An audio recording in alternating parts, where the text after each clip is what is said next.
দৃশ্যটা দেখুন, Spain goalkeeper কতটা দূরে দাঁড়িয়ে, মেসি ডান অথবা বাঁ পা বাড়িয়ে দিলেই বল নিয়ন্ত্রণ।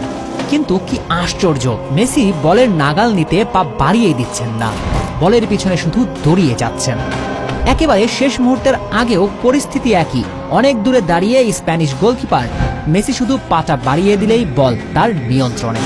কিন্তু মেসি সেটা করেননি, যেন স্প্যানিশ গোলকিপার বের হয়ে বলের নিয়ন্ত্রণ যতক্ষণ পর্যন্ত না নেবেন ততক্ষণ পর্যন্ত মেসির কাজ শুধু দৌড়িয়ে যাওয়া।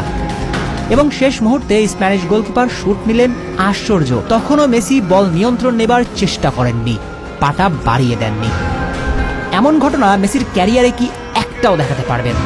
এর পরেও কি বলবেন না ফাইনালের আগে কিছু একটা ঘটেছিল, মেসিদের ম্যাচটা ছেড়ে দিতে বাধ্য করা হয়েছে? আপনার কাছে মনে হতে পারে এই প্রশ্নটাই অবান্তর, তাহলে বলুন তো, ক্রিস্টিয়ান রোমেরোর মতো হারার আগে হার না মানা মানুষ ফাইনালের আগে কেন কেঁদে ফেলবেন? কি ঘটলো ড্রেসিং রুমে, এর উত্তর কেউ কি দিতে পারবেন? প্রশ্নের উত্তর দিতে পারবেন 21 ফাউলের বিপরীতে কেন কোনো হলুদ কার্ড দেখল না স্পেন? আপনি কি বিশ্বাস করেন আর্জেন্টিনার 90 মিনিট ফুটবল খেলে একটা শুট অন টার্গেট করবেন না?